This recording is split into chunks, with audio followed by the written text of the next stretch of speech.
في كأس العرب وحظوظ الوصول في كأس الأمم الإفريقية. ضيوف اليوم زوز من خيرة ما تم في التحليل الفني. على يميني اللاعب الدولي السابق والمحلل الفني خالد المولي. مرحبا خالد. صباح وفاف. أيوة. وعلى يساري زيد مستيري الأستاذ والمدرب. نتشرفوا بحضورك معنا. مرحبا بك. مرحبا وصال ومرحبا بالمشاهدين الكل، وإن شاء الله نكونوا في الظل ونقدموا الإضافة إن شاء الله. إذا كما قلنا باش نبداو حلقتنا كالعادة بأبرز المستجدات الرياضية مع الزميلة إيمان دبوسي في أكتو سبورتيف.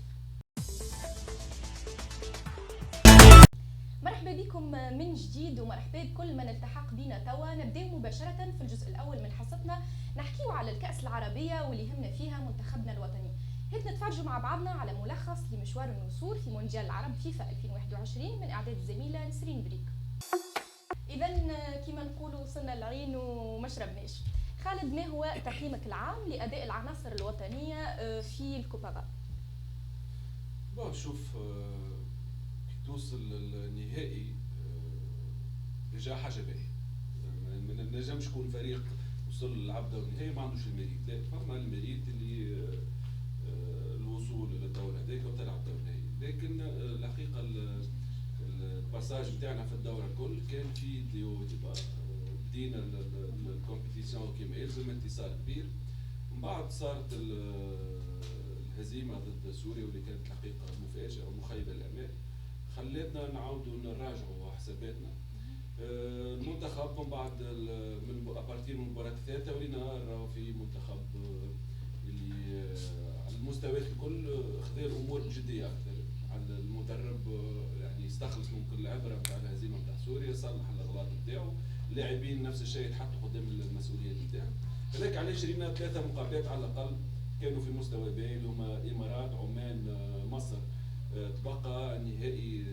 أنا كخبرتي كلاعب ولا كمدرب ديما نقولوا راهو نهائي تربح، العبرة بالنتيجة في الآخر. صحيح عملنا مجهود، حبينا نربحوا، لكن كنا الحقيقة ماهيش استنقاص من المنافس ولا احنا نكبروا في رواحنا بالفرق. اللي كانت عندنا امكانيه كبيره برشا ان نربحوا التيتر هذا، سورتو المنافس نتاعنا وصل للدور النهائي هو على المستوى البدني تاعو. دونك كانت قدامنا فرصه كبيره ان نربحوا التيتر هذا. على كل ما ربحناش، لكن ربحنا برشا خبره من الكوبا. ربحنا برشا حاجات. نفس سؤال زياد، كيفاش تقيم اداء المنتخب في قطر؟ في قطر تقريبا هو قبل ما تبدا البطوله فما 5 مرشحين واضحين تقريبا، الناس كل متفقين فيهم، اللي هما 4 الافارقه. نحكيو على مصر، الجزائر، المغرب وتونس وقطر. خاطر في البلد منظم. اي بالضبط. سورتو السعوديه اللي ما جات بالدوزيام ايكيب، كان جات بالايكيب الاولى ممكن تكون مرشحه. معناتها بارمي الخمسه وصلنا من الزوز الاولى، معناتها تسمى كان نتيجه تسمى برافو. معناتها الاولاد سورتو حتى كي تشوف الافكتيف نتاع المنتخب التونسي، كي تشوف باللاعب تقارنوا بمصر، تقارنوا بالمغرب، بالجزائر، معناتها يتسمى من الاول الناس كل تحكي على احنا ال50. معناتها قبل ما تبدا البطوله، معناتها كي نكملوا نوصلوا للنهائي وبعد بالبرولونغاسيون مع منتخب جزائري اللي الحقيقه عنده 34 توا وصل وصل ل 34 مقابله بدون هزيمه. توا شفناها حتى توا مع غانا تقريبا بنفس العناصر. فما عناصر مازالوا ما خلطوش على المنتخب الجزائري، على محرز وبرشا سامي. دونك تسمى معناتها كان نتيجه ممتازه برشا. الهزيمه نتاع سوريا كانت في وقتها الحقيقه، نقول على خاطر كي جات بكري باش نجم نصلح الاطار الفني في الخيارات نتاعو. ممكن كنا ندخل اكثر شويه في الامور التكتيكيه. لعبنا 3-4-3 او 3-5-2 وقت اللي ما عندناش اظهره اللي يعاونوا برشا القدام مصابين. معناتها في الخيارات من الاول قاعد يجرب منذ الكبير والاطار اللي مع الكل، من بعد استقر على 4-2-3-1 اللي مشات معنا الحقيقه. اي بالضبط. وكان ظهروا بعض اللاعبين. شوف نحكيو على اللاعبين واحد بواحد، ناخذ رايكم في كلمه. نبداو بحنبال المجبري في كلمه. مفاجاه صار انا نلخص مع حنبال المجبري في كلمه الاحتراف مع المستوى العالي. خاطر في العمر هذاك باش تكون عندك الماتوريتي سورتو تكتيك فنيا. نحن نراو اكثر فما حاجات راهو ما احنا ما نراهمش الانسان العادي، يعني الماتوريتي التكتيك اللي عندهم تاع اللاعب مش عمره 18 سنه في تونس بدات ما ينجمش يلعب هكاك. بدنيا نفس الشيء، لكن يقعد في 18 سنه ما نجمش يكون عنده كل شيء، لانه في المردود نتاعو ولا القيمه نتاعو في تطور. دونك ورانا حاجات باهين برشا يبشروا اللي في المستقبل باش يكون لاعب كبير ان شاء الله. ان شاء الله. زيد مستري حنبال المجبري في كلمه. حنبال نتصور القوه نتاع حنبال هي في لي ديسيزيون نتاعو اللي هما اغلبهم تقريبا 90% من لي ديسيزيون نتاعو صحاح، معناتها يكون عنده سوليسيون قبل ما تجي الكره، حتى يخمم في السوليسيون قبل ما تجي الكره، كنترول باس يوب يعدي اي بالضبط. ولي باس نتاعو الدقه في لي باس نتاعو كل شيء. ممكن تنقصوا شويه زي الدريبل، ما يشدش كوره برشا. لي تير معناتها يلعب سورتو يلعب عالي غادي قريب ل 18 متر، معناتها مش قاعد يبينيتري، ما يشدش كوره ياسر، كنترول باس تك تك. ممكن من بعد كيف ما قال سي خالد مازال صغير الولد، نتصور من هنا يولي عمره 23 24 نتصور باش يولي اسطوره من اساطير الكره التونسيه ان شاء الله. محمد دراجر اللي كما قالوا عليه هو المنقذ، وصل ليله المباراه وهبط اساسي وقدم مردود متميز. رايك في محمد دراجر؟ دراجر بدل الوجه، خلينا نقول وجه المنتخب، لانه قبل ما يجي دراجر في الخطه نتاع 3-4-3 ما لقيناش الاكسونتري دروا اللي باش يعاون، وحتى في ال 4-4-2 من بعد كي رجعنا نلعبوا 4-4-2 ما لقيناش اللاعب اللي باش يعمل انيماسيون اللي يلزم في الكولوار هذاك. دونك الفريشور فيزيك اللي جابها عاونت برشا، لانه ماهوش اللاعب اللي سوليسيتي ياسر في الجمعيه نتاعو، بالعكس جا باش يوري ممكن الفريق نتاعو للراي العام اللي هو نجم يلعب حتى في الفريق نتاعو في انجلترا. دونك البلوس عمل بصراحه يعني كان من نقاط القوه الكبار ياسر في المنتخب مع سليتي، لانه دراجر وسليتي كي تقول انيماسيون مش واحد برك عملها واحد واثنين وثلاثه في كل وقت. دونك مع سليتي كان فما كويزيون، لقينا مع حنا الملاعب اللي يعطي دي سوليسيون، لقينا ملاعبيه اللي فنيا ممتازين وبدنيا حاضرين، هذاك علاش ظهروا مع بعضهم، يعني فما كومبليمونتاريتي ما بين سورتو دراجر سليتي اللي ان شاء الله تواصل في الكوب دافريك، خاطر نعتبرها من نقاط قوه المنتخب حاليا. وصلت المباراة وتدرب مع زملائه والناس كانت متخوفة معناها من مردوده كيفاش باش يكون، هو جاي في ليلتها معناها صعب ياسر يهبط اساسي، لكن رغم ذلك هبط اساسي وقدم مردود متميز. صحيح، خاطر كان ما عندوش شويه الاطار الفني، ما فماش اللي يديروا اخر، وهو كان قد المستوى الحقيقه وقد المسؤوليه، سورتو في الكوتي اوفونسيف كيف ما قال سي خالد مع سليتي فما تكامل برشا تكامل بينه وسليتي. حتى الجهه اليسار اللي بن حميده اللي معناتها كان منذ وقت مش طويل برشا كان معناتها على البنك الاحتياط معناتها الرجل الرياضي التونسي فك البلاصه نتاعو وجاته الفرصه واستغلها تسمى، رغم اللي معناتها علي معلول سامحني زوز الاظهره نتاع الترجي الرياضي التونسي اللي الشتي وبن حميده زوز لعبوا اساسيين في كاس العرب. صحيح، وعملوا زوز بطوله كبيره برشا. اما كي نقولوا علي معلول الحقيقه معناتها المستوى بعيد برشا، شفنا الدرجين اللي دخل فيهم في النهائي الحقيقه، شفنا معناتها اذا لعب علي معلول يعاون هجوميا اكثر، عاون هجوميا سورتو هجوميا. رغم ذلك الاحصائيات في موقع فوت ميركاتو مهبطين اللي بن حميده يعني هو مشارك في اهداف المنتخب التونسي اكثر من في معناها وقت اكثر من علي معلول. علي معلول الاصابه هو من اكثر اللاعبين، يعني مش مقارنه بعلي معلول كهو. اي لا بالطبيعه، شوف قد ما تلعب وقت سي نورمال باش تكون انت سوليسيتي اكثر. وبن حميده كان مساهم في الهدف اللي سجلوا الجزيري اللي سونتراج ايفيدومين، عنده اسيست مهم، لانه الهدف هذاك خلينا ندخلوا في ديناميك نتاع ماتش يسهل خاطر تسجل بكري ضد الفرق اللي تسكر ديما حاجه باهيه. يبقى علي معلول هجوميا الحقيقه اقوى احسن الاظهر اللي خلقتهم، هو احسن ظهير في القاره الافريقيه علي معلول جوستومون، ماهوش من فراغ، لكن تو عليه بالعمر لازم نعرفوا اللي مش نجم يوفق ما بين الدور الدفاعي والهجومي، ديما هو وصل رابع احسن ظهير في العالم. لازم هنا يكون فما جيستيون سبيسيال للكوتي هذاك، لازم يعطينا لو ماكسيموم في الحاجه اللي قوي هو فيها، ويرينا الوقت اللي لعبوا في النهائي، يرينا بعد مع الاهلي شنو عمل في الجوكوت. يحركوا. دونك هذيك قوه تعليم على الاول انه وبعد وقت يفوت الساونت يولي تريز افيكاس. ممكن ينفع اكثر وقت اللي نلعبوا بثلاثه في الاكس، وقتها يولي عنده اكثر حريه عليه مش شكون يغطي عليه. هاي منتصر الطالبي تقريبا نفس الحاله نتاع محمد برادر، جاي معناها قبل يظهر لي بليله معناها من المباراه وهبط ولعب اساسي وكيف قدم مردود صحيح، وسيرتو في لي بالاريتي طلع وضرب بالراس وشوي اللي يسجل زعما كانت بونتو هذيك. صحيح.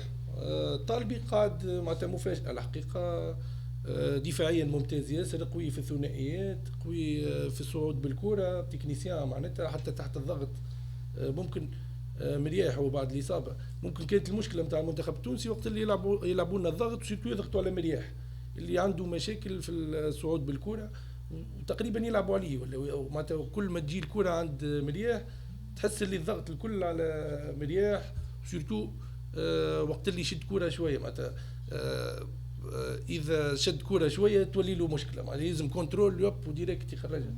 بالنسبه للطالبي ما شفناش المشاكل هذوما، نتصور مع ديلان برون نتصور هذوما الثنائي اللي باش يلعب نتصور في كوب دافريك ان شاء الله. نشوفوا توا نحكيو على فراس بالعربي، رغم وفاة والده يعني لبى الدعوة المنتخب وتألق وقدم مردود متميز وفي المباراة الأولى ماركا دوبلي. رأيك في فراس بالعربي في الكأس العربي؟ فراس نتصور ما خذاش فرصته برشا وتظلم الحقيقة، معناتها رغم اللي عمل أداء ممتاز في المقابلة الأولى، بعد ما شفناش تقريبا في بقية المقابلات. معناتها الإطار الفني ما دورش برشا الإفكتيف الحقيقة. شفنا الا في النهائي بعد بدنيا اللاعبين معناتها طاحوا شويه ويلزموا وقت يغير، لكن فراس بالعربي كان نجم يعاوننا اكثر الحقيقه في البطوله هذه، وللاسف هو مصاب وصعيب معناتها مش باش يلعب يظهر لي في كوب دافريك. صعيب ياسر. رايك في فراس بالعربي؟ خلينا والله شوف لو فات اللي ملاعب في الظروف العائليه هذيك ويتنقل ويكون عنده فورس مونتال باش يلعب كومبيتيسيون ويكون يعني كومبيتيتور، حاجه ديجا تحسب هذه ويزيد يسجل في المباراه الاولى. بون الحقيقه المشاركه نتاعو ما كانتش في وقت كبير ياسر باش نجموا نحكموا على مردود عام، لكن الكاليتي نتاعو ظهري ترى اللاعب يلعب في بلي وعنده دي كاليتي باهيين سورتو سو لو بلان تكنيك. نتصور في الكاس الافريقيه ان شاء الله انت ولا جيستيون نتاع المباريات عشان نبداو بانتصار باش المدرب وقتها يولي يخمم باش يشارك الناس الكل وتونقص ديبرسيون، خاطر المدرب ساعات كي يولي في وضعيات اللي لازم يربح يولي يعطيني الحاضر اللي 200% باش نربحوا في الماتش، اما كي يبدا بربح ويعرف اللي المسيره ماشيه في نيه وقتها يعطي فرصه للناس الكل. ان شاء الله فراس يعاود ياخذ فرصه في كاس افريقيا، ولو انه يظل يخلط خاطر 5 جور ابري 5 جور ينجم يفوت. راحه مطوله، عنده تمزق عضلي يعني مش توصل شهر وتبدل بالجبالي يظل. هو الجامعه اعلنت اللي هي يعني راسلت الكاف رسميا باش تجيب عصام الجبالي، اما لحد الان ما هبطوا حتى شيء معناها عصام الجبالي اسكو معناها ساي كونفيرمي باش يمشي معاهم وافقت الكاف ولا هذا لحد الان ما فما حتى خبر من صفحه رسميه. دونك نتمنوا ان شاء الله دبيس ويرجع صحته قبل كل شيء ان شاء الله في المناسبات القادمه مره ومره. نحكيو على يوسف المساكني كابتن المنتخب اللي قد ما يقولوا عليه وتراجع وما عادش كيما قبل، معناها كي يهبط ما يعمل ديفيرينس هذيك حتى في ما نعرفش في درجين. يوسف عنده كالكاليتي باش يقلب لك المباراه باش اكيد. شوف نحبوا نذكروا اليوم مازال زاد ننساو يوسف شو عمل قبل، خاطر الحقيقه راه في برشا جحود والعباد والتوانسه مالوريزمون ينساو برشا. يوسف المساكني نحكي لك بنسبه 70-80% ساهم في ترشيح تونس لكاس العالم 2018، من بعد صارت له البليسيور عمل كروزي ما رجعش كما يلزم، لكن توا قاعد يسورترا بشوي بشوي التكنيك نتاعو ما تموتش. رينا ماتش الامارات هو في البطوله هذه تقريبا هو اللي رشح فينا في كل ماتش الامارات كفرون نتاع مصر، كفرون نتاع مصر هو اللي بروفوكاه. ماتش عمان سجل الهدف الثاني.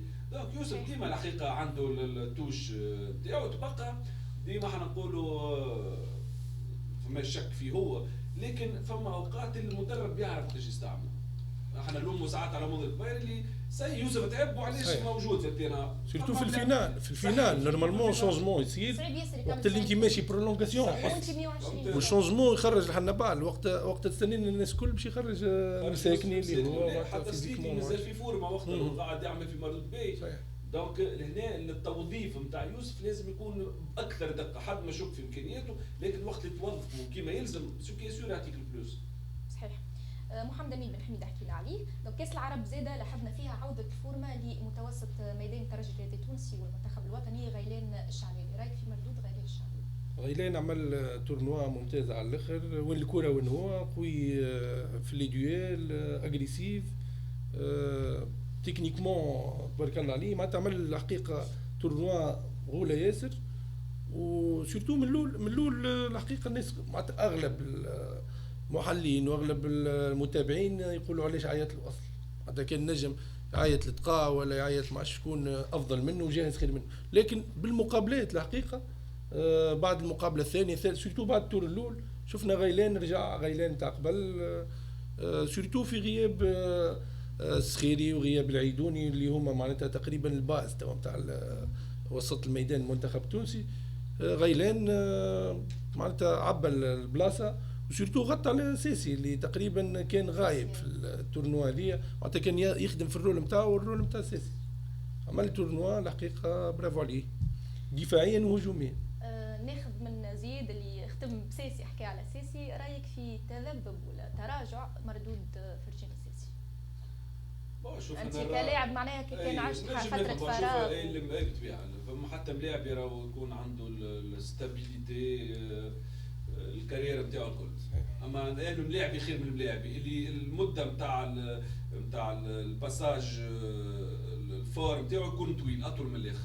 احنا مالوريزمون في تونس حتى شوف ملاعبيتنا الكل يعمل موسم باهي، الموسم اللي بعده تلقاه طاح. هو تقريبا من يخرج من الزمالك ما بالك باش نرجع نزيدك النقطه هذه، مش كيما تلعب في الزمالك في البطوله المصريه من اقوى البطولات الافريقيه وعندك مشاركات نتاع الشامبيونز ليج اللي يهزوا المستوى مع المشاركات مع المنتخب، ديما الملاعب يقعد في ستاندينغ معين.